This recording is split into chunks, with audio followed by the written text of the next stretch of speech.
Recorded Books presents an unabridged recording of A Separate Piece by John Knowles, narrated by Spike McClure. Chapter 1. I went back to the Devon School not long ago, and found it looking oddly newer than when I was a student there 15 years before. It seemed more sedate than I remembered it, more perpendicular and straight-laced, with narrower windows and shinier woodwork, as though a coat of varnish had been put over everything for better preservation. But, of course, 15 years before, there had been a war going on.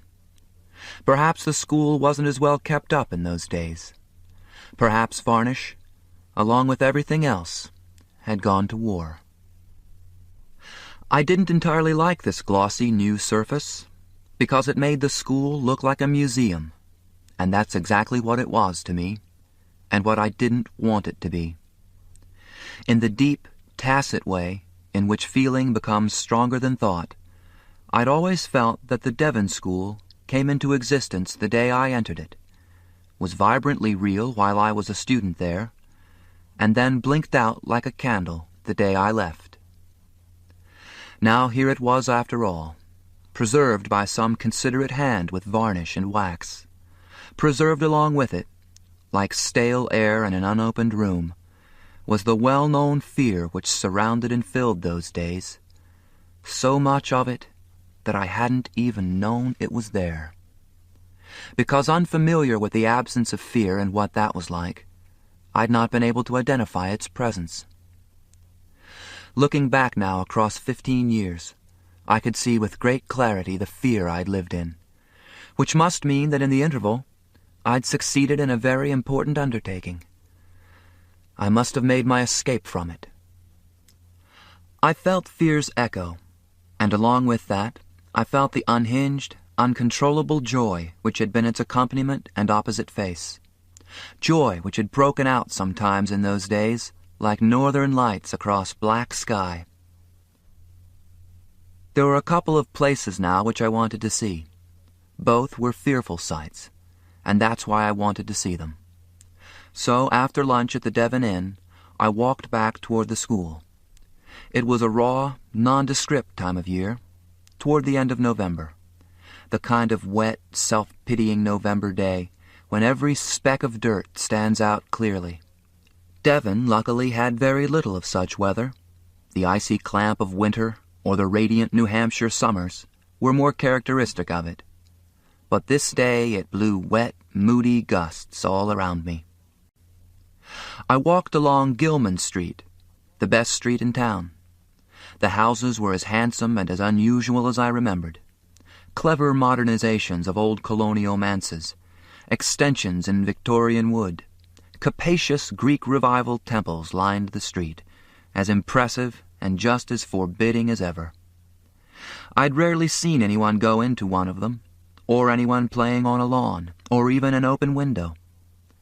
Today, with their failing ivy and stripped, moaning trees, the houses looked both more elegant and more lifeless than ever.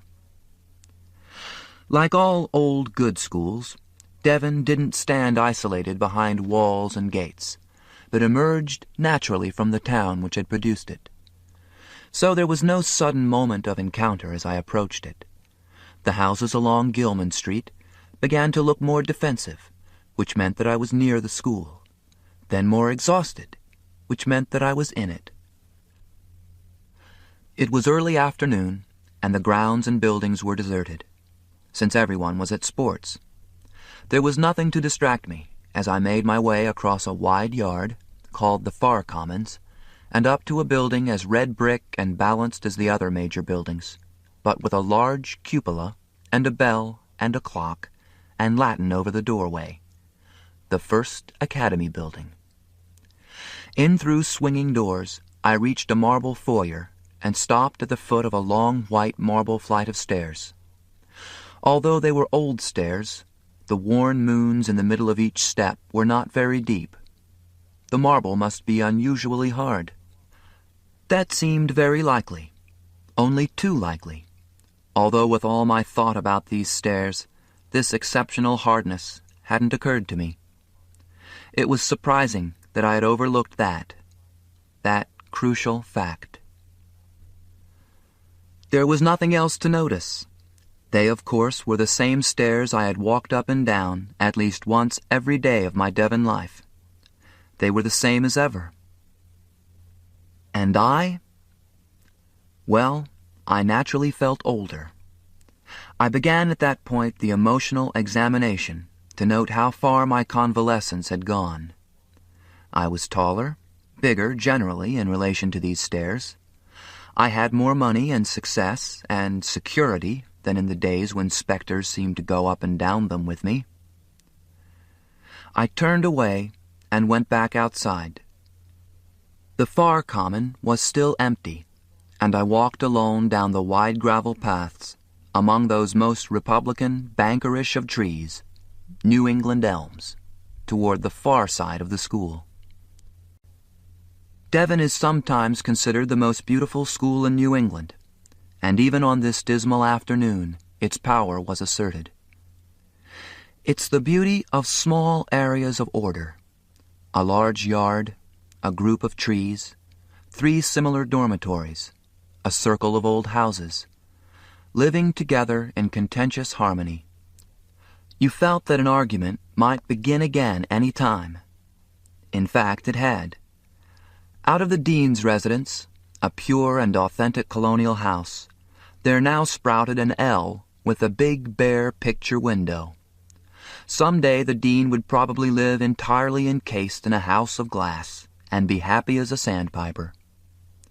Everything at Devon slowly changed and slowly harmonized with what had gone before. So it was logical to hope that since the buildings and the deans and the curriculum could achieve this, I could achieve, perhaps unknowingly already had achieved, this growth and harmony myself. I'd know more about that when I'd seen the second place I'd come to see. So I roamed on past the balanced red brick dormitories, with webs of leafless ivy clinging to them, through a ramshackle salient of the town, which invaded the school for 100 yards, past the solid gymnasium, full of students at this hour but silent as a monument on the outside, past the field house, called the Cage. I remembered now what a mystery references to the cage had been during my first weeks at Devon. I'd thought it must be a place of severe punishment. And I reached the huge open sweep of ground, known as the playing fields. Devon was both scholarly and very athletic, so the playing fields were vast and, except at such a time of year, constantly in use. Now they reached soggily and emptily away from me. Forlorn tennis courts on the left, enormous football and soccer and lacrosse fields in the center, woods on the right, and at the far end a small river detectable from this distance by the few bare trees along its banks. It was such a gray and misty day that I couldn't see the other side of the river, where there was a small stadium. I started the long trudge across the fields, and had gone some distance before I paid any attention to the soft and muddy ground which was dooming my city shoes. I didn't stop. Near the center of the fields, there were thin lakes of muddy water which I had to make my way around, my unrecognizable shoes making obscene noises as I lifted them out of the mire. With nothing to block it, the wind flung wet gusts at me. At any other time, I would have felt like a fool slogging through mud and rain, only to look at a tree. A little fog hung over the river, so that as I neared it, I felt myself becoming isolated from everything except the river and the few trees beside it. The wind was blowing more steadily here, and I was beginning to feel cold. I never wore a hat, and had forgotten gloves. There were several trees bleakly reaching into the fog. Any one of them might have been the one I was looking for.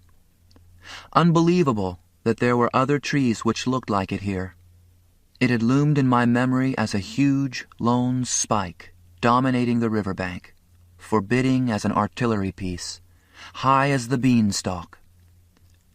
Yet here was a scattered grove of trees, none of them of any particular grandeur.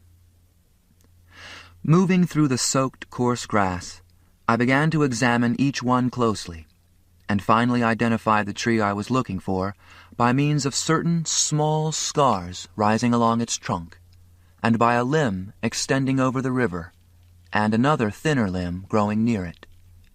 This was the tree, and it seemed to me, standing there, to resemble those men, the giants of your childhood, whom you encounter years later and find that they're not merely smaller in relation to your growth, but that they are absolutely smaller, shrunken by age. In this double demotion, the old giants have become pygmies, while you were looking the other way. The tree was not only stripped by the cold season, it seemed weary from age, enfeebled, dry. I was thankful, very thankful, that I had seen it. So the more things remain the same, the more they change after all. Plus c'est la même chose, plus ça change. Nothing endures. Not a tree, not love, not even a death by violence. Changed, I headed back through the mud. I was drenched. Anybody could see it was time to come in out of the rain.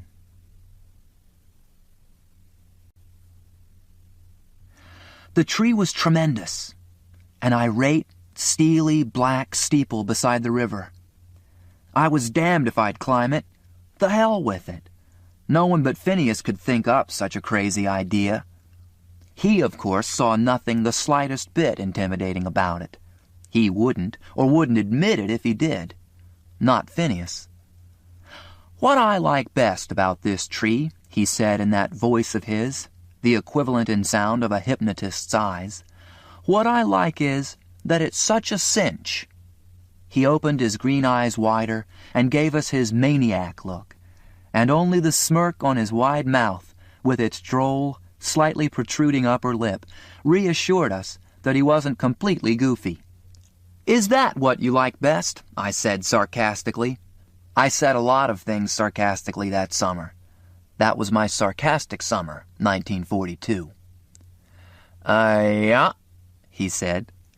This weird New England affirmative always made me laugh, as Finney knew, so I had to laugh, which made me feel less sarcastic and less scared. There were 3 others with us.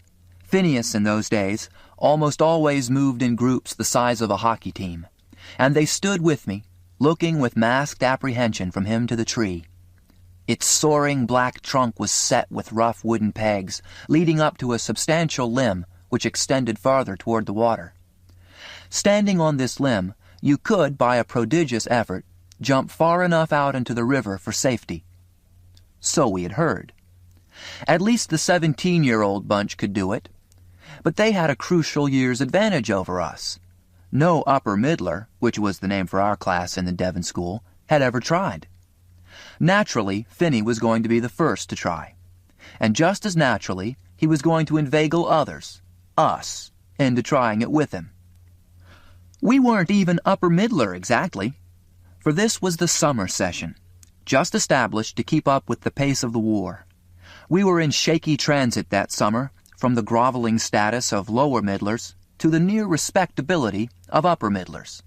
The class above, seniors, draft bait, practically soldiers, rushed ahead of us toward the war. They were caught up in accelerated courses and first aid programs and a physical hardening regimen, which included jumping from this tree. We were still calmly, numbly reading Virgil and playing tag in the river farther downstream, until Finney thought of the tree. We stood looking up at it, 4 looks of consternation, 1 of excitement. "Do you want to go first?" Finney asked us rhetorically. We just looked quietly back at him, and so he began taking off his clothes, stripping down to his underpants. For such an extraordinary athlete, even as a lower middler, Phineas had been the best athlete in the school. He wasn't spectacularly built. He was my height, 5 feet 8.5 inches. I'd been claiming 5 feet 9 inches before he became my roommate, But he'd said in public, with that simple, shocking self-acceptance of his, "No, you're the same height I am, 5 feet 8.5. We're on the short side." He weighed 150 pounds, a galling 10 pounds more than I did, which flowed from his legs to torso, around shoulders to arms and full strong neck, in an uninterrupted, unemphatic unity of strength. He began scrambling up the wooden pegs nailed to the side of the tree, his back muscles working like a panther's. The pegs didn't seem strong enough to hold his weight. At last, he stepped onto the branch, which reached a little farther toward the water. "Is this the one they jumped from?" None of us knew. "If I do it, you're all going to do it, aren't you?" We didn't say anything very clearly. "Well," he cried out, "here's my contribution to the war effort," and he sprang out, fell through the tops of some lower branches, and smashed into the water. "Great!" he said, bobbing instantly to the surface again, his wet hair plastered in droll bangs on his forehead. "That's the most fun I've had this week. Who's next?" I was. This tree flooded me with a sensation of alarm, all the way to my tingling fingers. My head began to feel unnaturally light, and the vague rustling sounds from the nearby woods came to me as though muffled and filtered. I must have been entering a mild state of shock. Insulated by this, I took off my clothes and started to climb the pegs. I don't remember saying anything. The branch he'd jumped from was slenderer than it looked from the ground, and much higher. It was impossible to walk out on it far enough to be well over the river. I would have to spring far out, or risk falling into the shallow water next to the bank. "Come on," drawled Finney from below. "Stop standing there showing off." I recognized with automatic tenseness that the view was very impressive from here. "When they torpedo the troop ship," he shouted, "you can't stand around admiring the view. Jump!" What was I doing up here anyway? Why did I let Finney talk me into stupid things like this? Was he getting some kind of hold over me? Jump! With the sensation that I was throwing my life away, I jumped into space. Some tips of branches snapped past me, and then I crashed into the water. My legs hit the soft mud of the bottom, and immediately I was on the surface being congratulated. I felt fine. "I think that was better than Finney's," said Elwyn, better known as Leper, Lepellier, who was bidding for an ally in the dispute he foresaw. "All right, pal," Finney spoke in his cordial, penetrating voice, that reverberant instrument in his chest. "Don't start awarding prizes until you've passed the course. The tree is waiting." Leper closed his mouth as though forever. He didn't argue or refuse. He didn't back away. He became inanimate. But the other two, Chet Douglas and Bobby Zane, were vocal enough, complaining shrilly about school regulations, the danger of stomach cramps, physical disabilities they'd never mentioned before. "It's you, pal," Finney said to me at last. "Just you and me." He and I started back across the fields, preceding the others like two seigneurs. We were the best of friends at that moment. "You were very good," said Finney good-humoredly, "once I shamed you into it." "You didn't shame anybody into anything." "Oh, yes, I did. I'm good for you that way. You have a tendency to back away from things otherwise." "I never backed away from anything in my life," I cried, my indignation at this charge naturally stronger, because it was so true. "You're goofy." Finney just walked serenely on, or rather flowed on, rolling forward in his white sneakers with such unthinking unity of movement that walk didn't describe it. I went along beside him across the enormous playing fields toward the gym. Underfoot, the healthy green turf was brushed with dew, and ahead of us we could see a faint green haze hanging above the grass, shot through with the twilight sun. Phineas stopped talking for once, so that now I could hear cricket noises and bird cries of dusk. A gymnasium truck gunning along an empty athletic road a quarter of a mile away. A burst of faint, isolated laughter carried to us from the back door of the gym. And then, over all, cool and matriarchal, the 6 o'clock bell from the Academy building cupola. The calmest, most carrying bell toll in the world. Civilized, calm, invincible, and final. The toll sailed over the expansive tops of all the elms, the great slanting roofs and formidable chimneys of the dormitories, the narrow and brittle old housetops, across the open New Hampshire sky, to us coming back from the river. "We better hurry, or we'll be late for dinner," I said, breaking into what Finney called my West Point stride. Phineas didn't really dislike West Point in particular, or authority in general, but just considered authority the necessary evil against which happiness was achieved by reaction, the backboard which returned all the insults he threw at it. My West Point stride was intolerable. His right foot flashed into the middle of my fast walk, and I went pitching forward into the grass. "Get those 150 pounds off me," I shouted, because he was sitting on my back. Finney got up, patted my head genially, and moved on across the field, not deigning to glance around for my counterattack, but relying on his extrasensory ears, his ability to feel in the air someone coming on him from behind. As I sprang at him, he sidestepped easily, but I just managed to kick him as I shot past. He caught my leg, and there was a brief wrestling match on the turf which he won.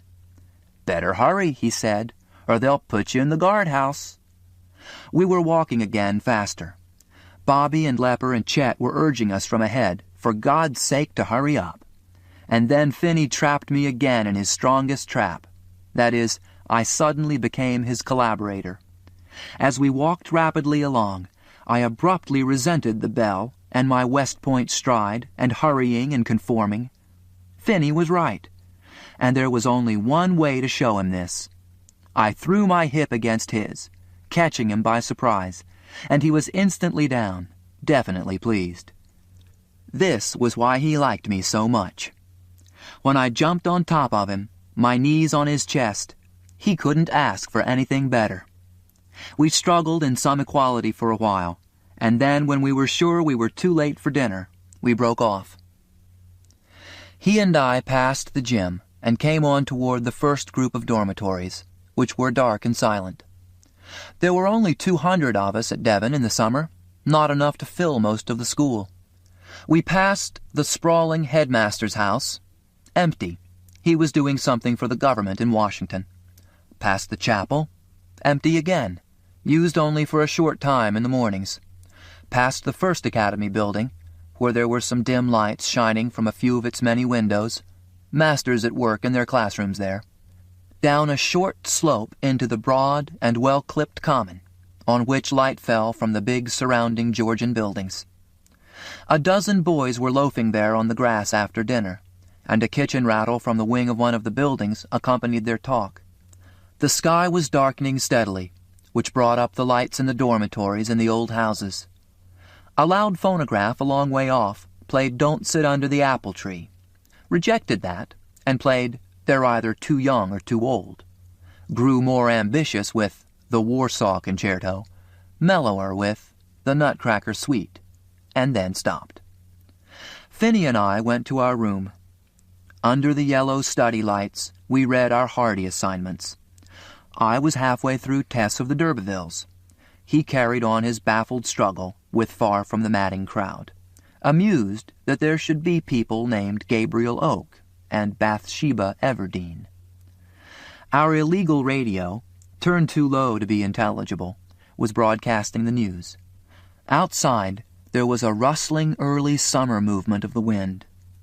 The seniors, allowed out later than we were, came fairly quietly back as the bell sounded 10 stately times. Boys ambled past our door toward the bathroom, and there was a period of steadily pouring shower water. Then lights began to snap out all over the school. We undressed, and I put on some pajamas, but Phineas, who had heard they were unmilitary didn't. There was the silence in which it was understood we were saying some prayers, and then that summer school day came to an end. Chapter 2. Our absence from dinner had been noticed.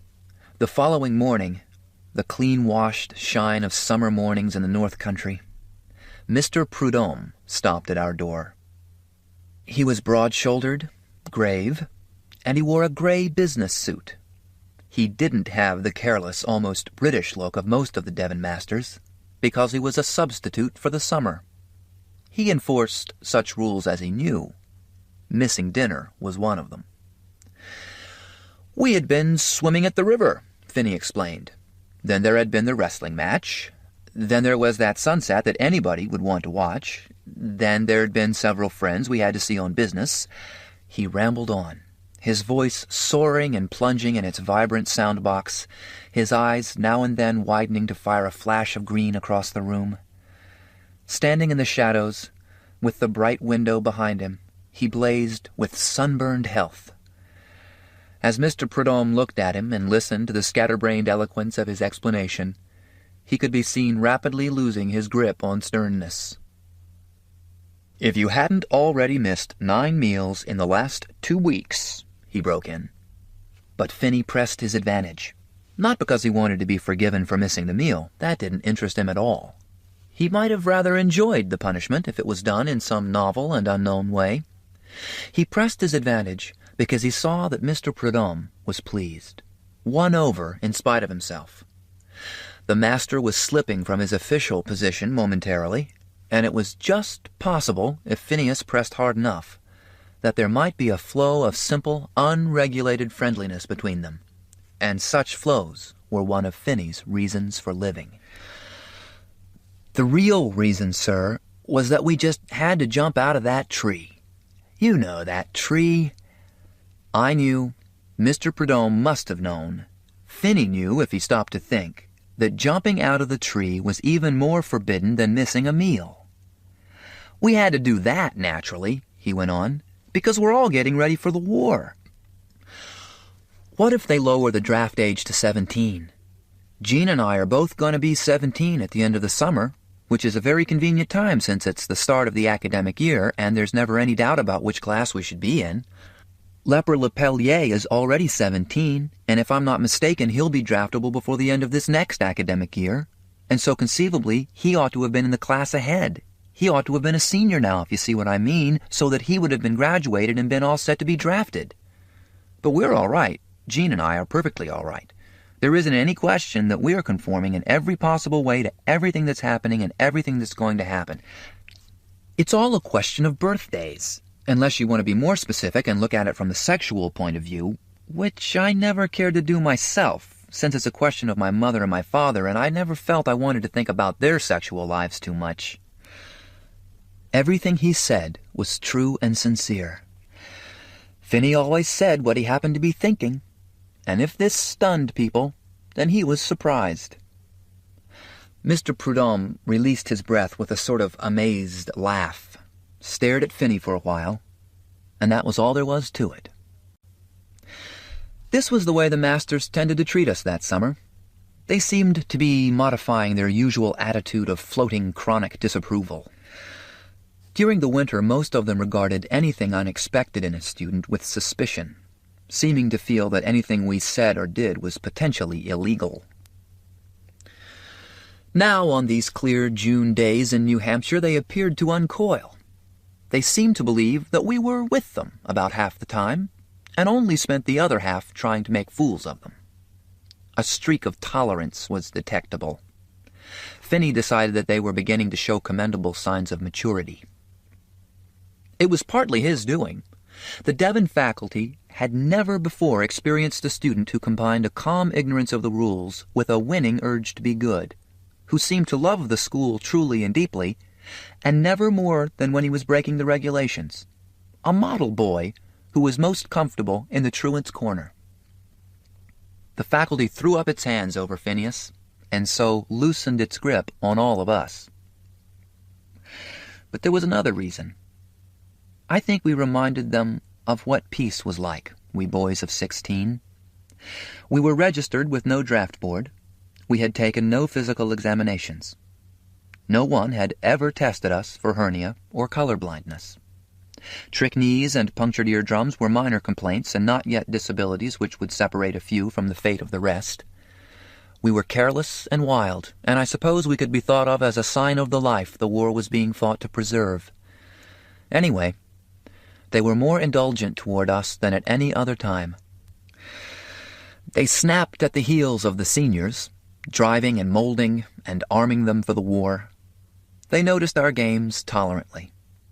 We reminded them of what peace was like, of lives which were not bound up with destruction. Phineas was the essence of this careless peace. Not that he was unconcerned about the war. After Mr. Prudhomme left, he began to dress. That is, he began reaching for whatever clothes were nearest, some of them mine. Then he stopped to consider and went over to the dresser. Out of one of the drawers he lifted a finely woven broadcloth shirt, carefully cut and very pink. "What's that thing?" "This is a tablecloth," he said out of the side of his mouth. "No, cut it out. What is it?" "This," he then answered with some pride, "is going to be my emblem. Ma sent it up last week. Did you ever see stuff like this? And a color like this? It doesn't even button all the way down. You have to pull it over your head, like this." "Over your head? Pink? It makes you look like a fairy." "Does it?" He used this preoccupied tone when he was thinking of something more interesting than what you had said. But his mind always recorded what was said and played it back to him when there was time. So as he was buttoning the high collar in front of the mirror, he said mildly, "I wonder what would happen if I looked like a fairy to everyone." "You're nuts." "Well, in case suitors begin clamoring at the door, you can tell them I'm wearing this as an emblem." He turned around to let me admire it. "I was reading in the paper that we bombed Central Europe for the first time the other day." Only someone who knew Phineas as well as I did could realize that he was not changing the subject. I waited quietly for him to make whatever fantastic connection there might be between this and his shirt. "Well, we've got to do something to celebrate. We haven't got a flag. We can't float Old Glory proudly out the window. So I'm going to wear this, as an emblem." He did wear it. No one else in the school could have done so without some risk of having it torn from his back. When the sternest of the summer sessions masters, old Mr. Patch Withers, came up to him after history class and asked about it, I watched his drawn but pink face become pinker with amusement as Finney politely explained the meaning of the shirt. It was hypnotism. I was beginning to see that Phineas could get away with anything. I couldn't help envying him that a little, which was perfectly normal. There was no harm in envying even your best friend, a little. In the afternoon, Mr. Patch Withers, who was substitute headmaster for the summer, offered the traditional term tea to the upper middle class. It was held in the deserted headmaster's house, and Mr. Patch Withers' wife trembled at every cup tinkle.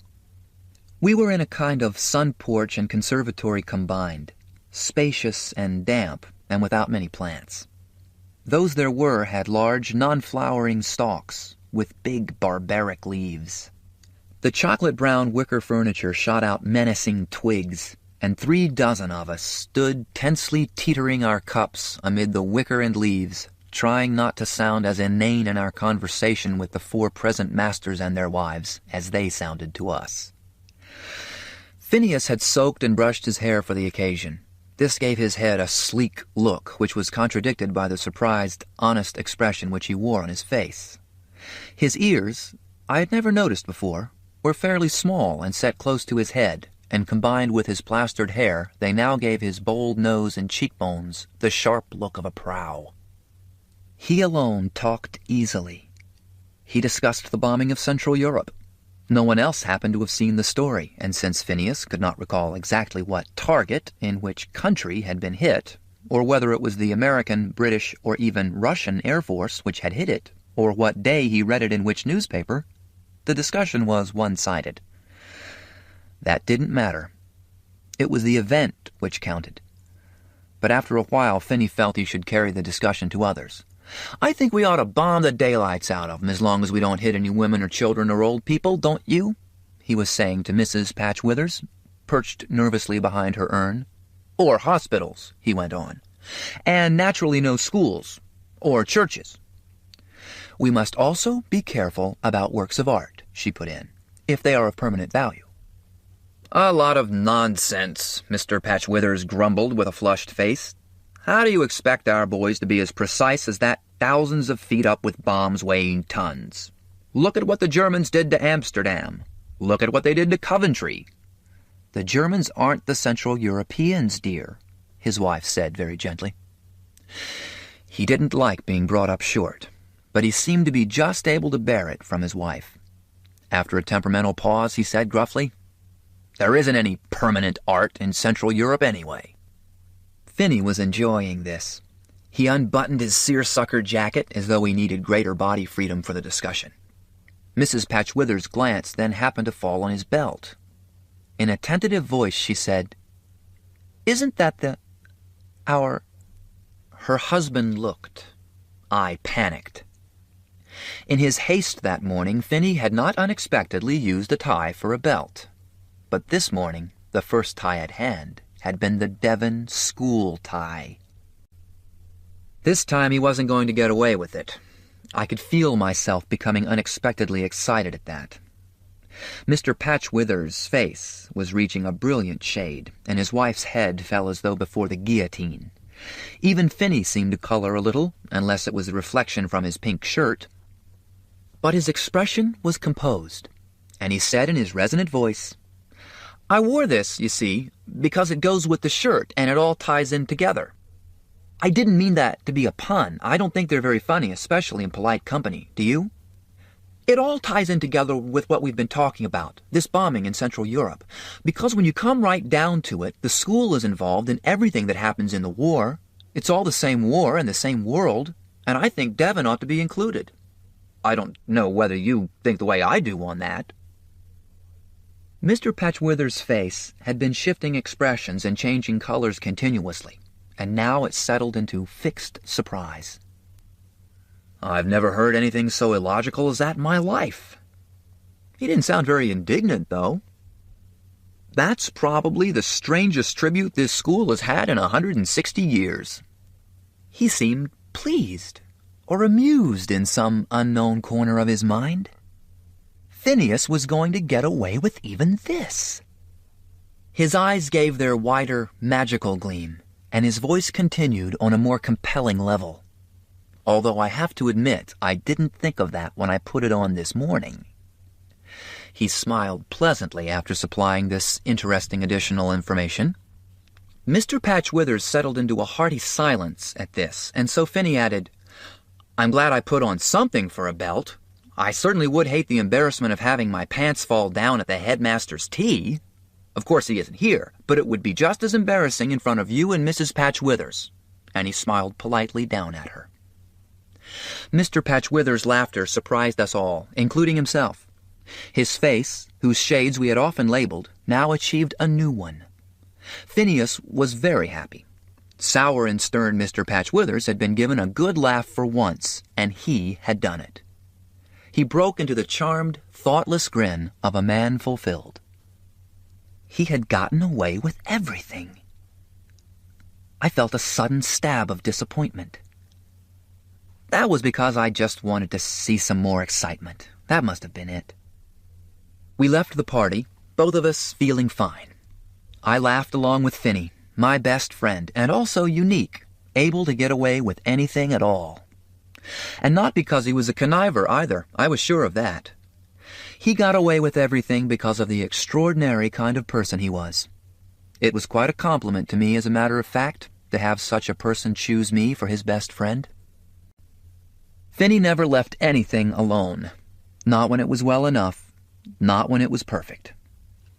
"Let's go jump in the river," he said under his breath as we went out of the sun porch.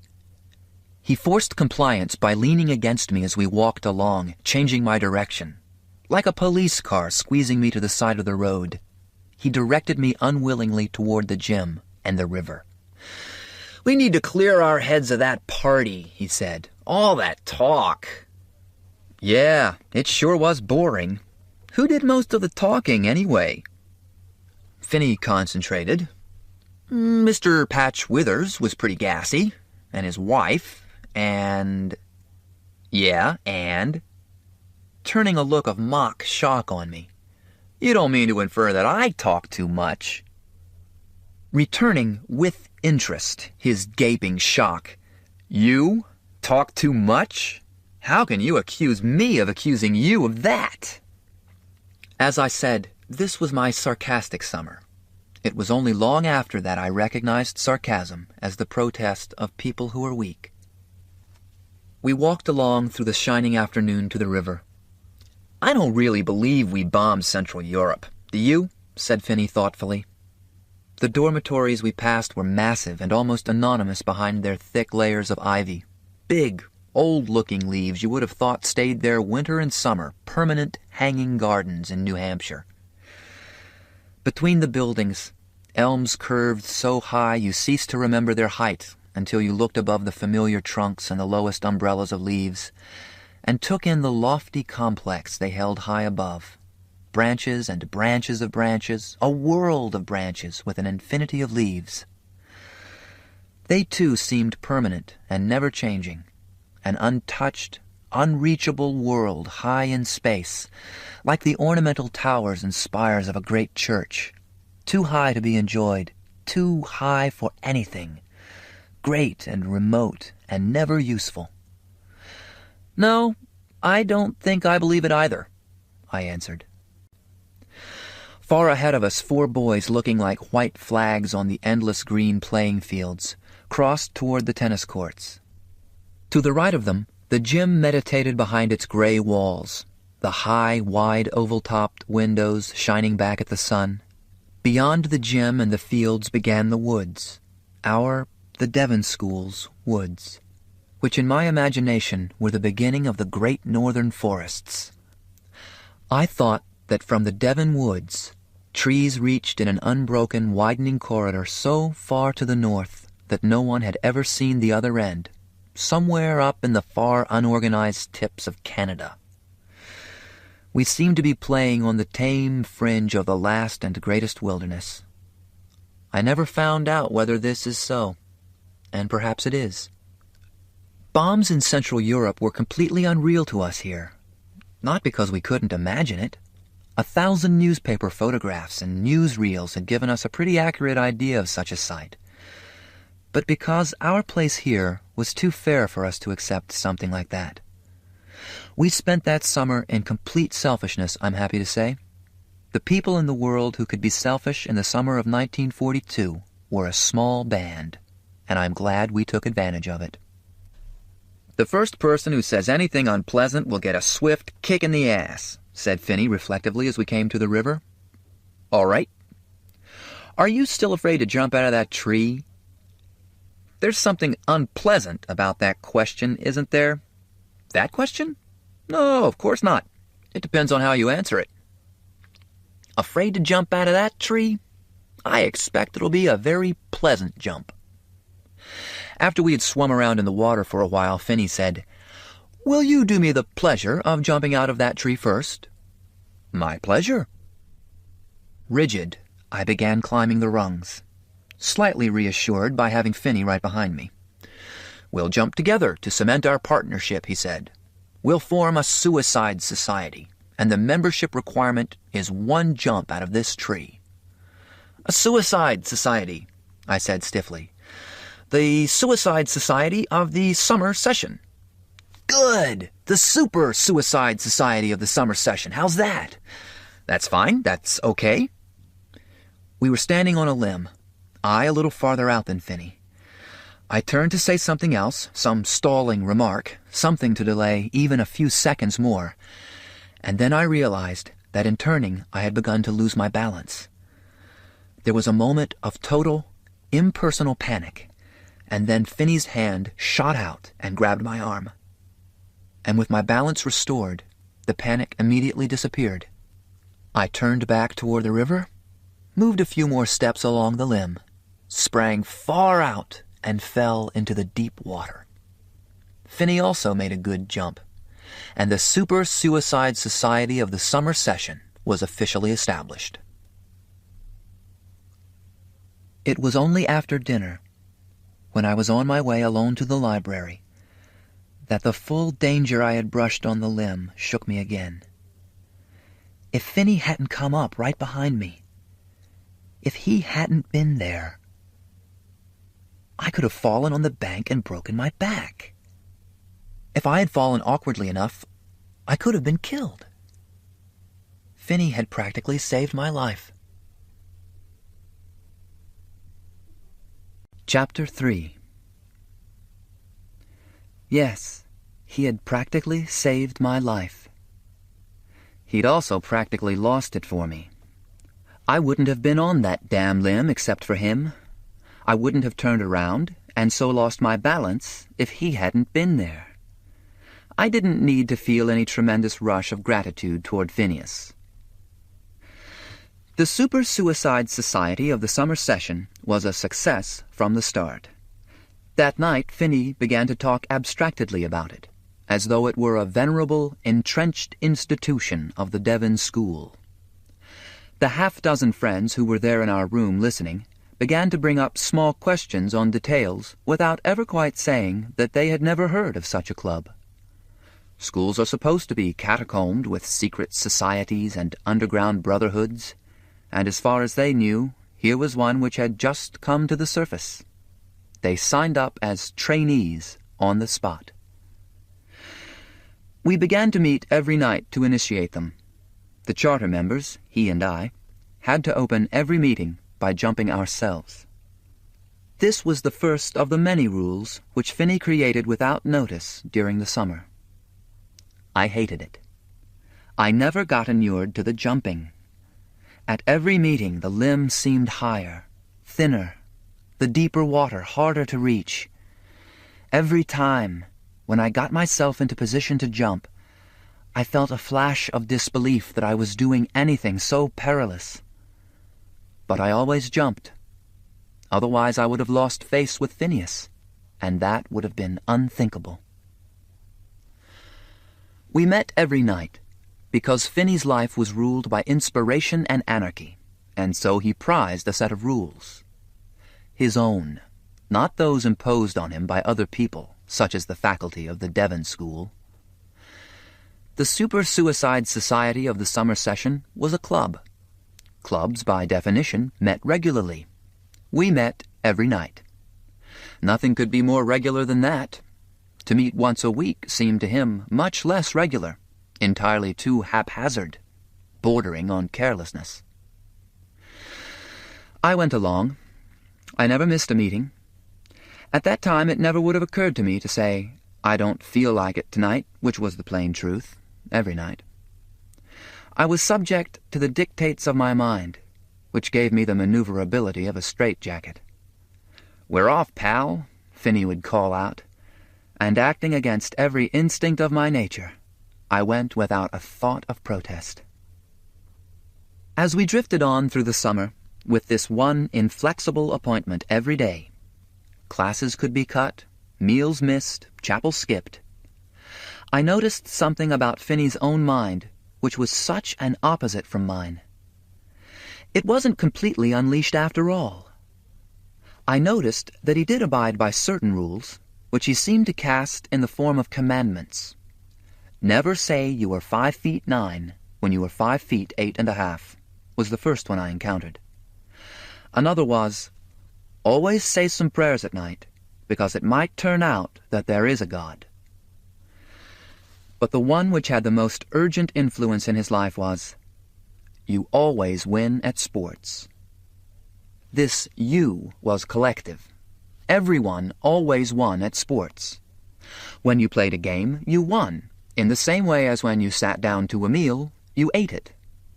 It inevitably and naturally followed. Finney never permitted himself to realize that when you won, they lost. That would have destroyed the perfect beauty which was sport. Nothing bad ever happened in sports.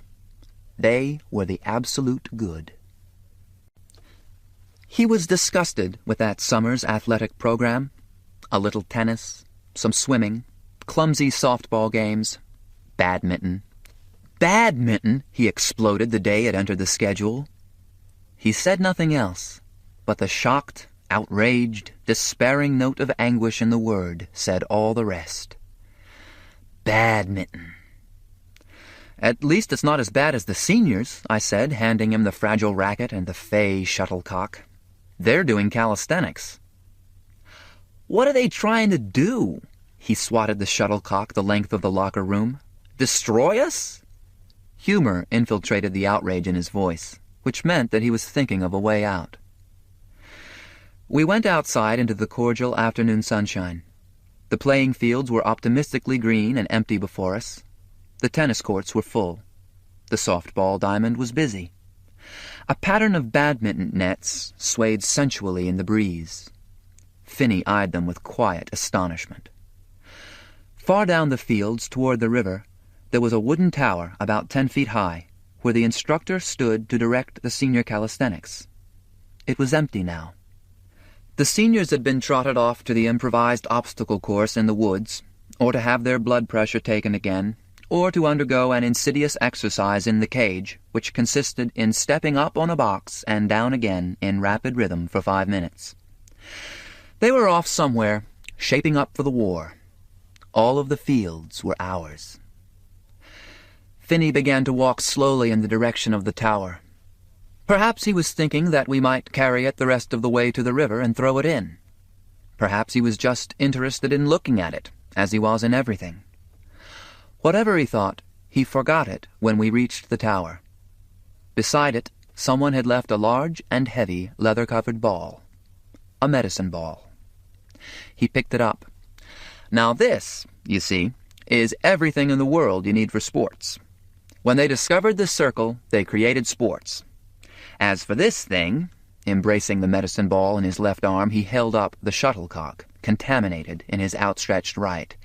This idiot tickler, the only thing it's good for is eeny, meeny, miny, mo. He dropped the ball and proceeded to pick the feathers out of the shuttlecock, distastefully, as though removing ticks from a dog.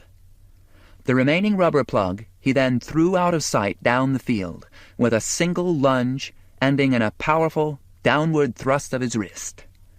Badminton was gone. He stood balancing the medicine ball, enjoying the feel of it. All you really need is a round ball. Although he was rarely conscious of it, Finney was always being watched, like the weather. Up the field, the others at badminton sensed a shift in the wind. Their voices carried down to us, calling us. When we didn't come, they began gradually to come down to us. "I think it's about time we started to get a little exercise around here, don't you?" he said, cocking his head at me. Then he slowly looked around at the others with the expression of dazed determination he used when the object was to carry people along with his latest idea. He blinked twice and then said, "We can always start with this ball." "Let's make it have something to do with the war," suggested Bobby Zane. "Like a blitzkrieg or something." "Blitzkrieg," repeated Finney doubtfully. "We could figure out some kind of blitzkrieg baseball," I said. "We'll call it blitzkrieg ball," said Bobby. "Or just blitzball," reflected Finney. "Yeah, blitzball." Then, with an expectant glance around, "Well, let's get started." He threw the big, heavy ball at me. I grasped it against my chest with both arms. "Well, run," ordered Finney. "No, not that way. Toward the river. Run!" I headed toward the river, surrounded by the others in a hesitant herd. They sensed that in all probability they were my adversaries in blitzball. "Don't hog it," Finney yelled. "Throw it to somebody else. Otherwise, naturally," he talked steadily as he ran along beside me, "now that we've got you surrounded, one of us will knock you down." "Do what?" I veered away from him, hanging onto the clumsy ball. "What kind of a game is that?" "Blitzball!" Chet Douglas shouted, throwing himself around my legs, knocking me down. That, naturally, was completely illegal, said Finney. You don't use your arms when you knock the ball carrier down. You don't? Mumbled Chet from on top of me. No, you keep your arms crossed like this on your chest, and you just butt the ball carrier. No elbowing allowed either. All right, Gene, start again. I began quickly. Wouldn't somebody else have possession of the ball after? Not when you've been knocked down illegally. The ball carrier retains possession in a case like that. So it's perfectly okay. You still have the ball. Go ahead. There was nothing to do but start running again, with the others trampling with stronger will around me. Throw it, ordered Phineas. Bobby Zane was more or less in the clear, so I threw it at him. It was so heavy that he had to scoop my throw up from the ground. Perfectly okay, commented Finney, running forward at top speed. Perfectly okay for the ball to touch the ground when it's being passed. Bobby doubled back closer to me for protection. Knock him down, Finney yelled at me. Knock him down, are you crazy? He's on my team. There aren't any teams in blitzball, he yelled somewhat irritably. We're all enemies. Knock him down. I knocked him down. All right, said Finney, as he disentangled us. Now you have possession again. He handed the leaden ball to me. I would have thought that possession passed. Naturally, you gained possession of the ball when you knocked him down. Run! So I began running again. Leper Lepellier was loping along outside my perimeter, not noticing the game, tagging along without reason like a porpoise escorting a passing ship. Leper! I threw the ball past a few heads at him. Taken by surprise, Leper looked up in anguish, shrank away from the ball, and voiced his first thought, a typical one. I don't want it. Stop, stop, cried Finney in a referee's tone. Everybody halted, and Finney retrieved the ball. He talked better holding it.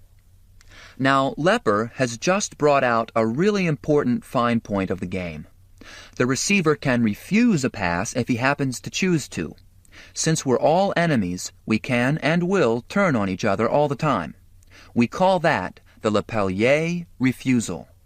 We all nodded without speaking. Here, Gene, the ball is, of course, still yours. Still mine? Nobody else has had the ball but me, for God's sake. They'll get their chance. Now, if you're refused 3 times in the course of running from the tower to the river, you go all the way back to the tower and start over. Naturally. Blitzball was the surprise of the summer. Everybody played it.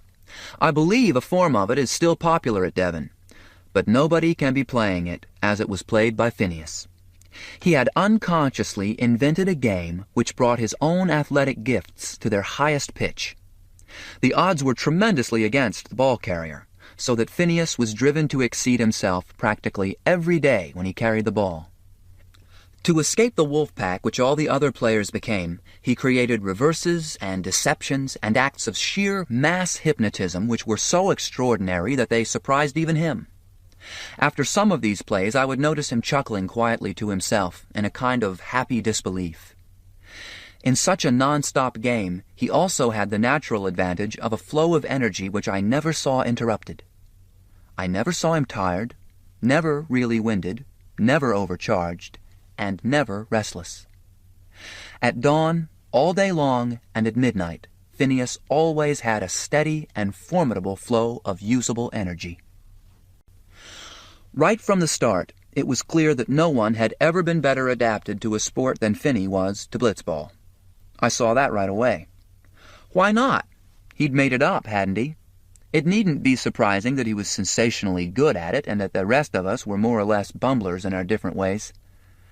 I suppose it served us right for letting him do all the planning. I didn't really think about it myself. What difference did it make? It was just a game. It was good that Finney could shine at it. He could also shine at many other things, with people, for instance, the others in our dormitory, the faculty. In fact, if you stopped to think about it, Finney could shine with everyone. He attracted everyone he met. I was glad of that, too. Naturally. He was my roommate and my best friend. This ends Disc 1.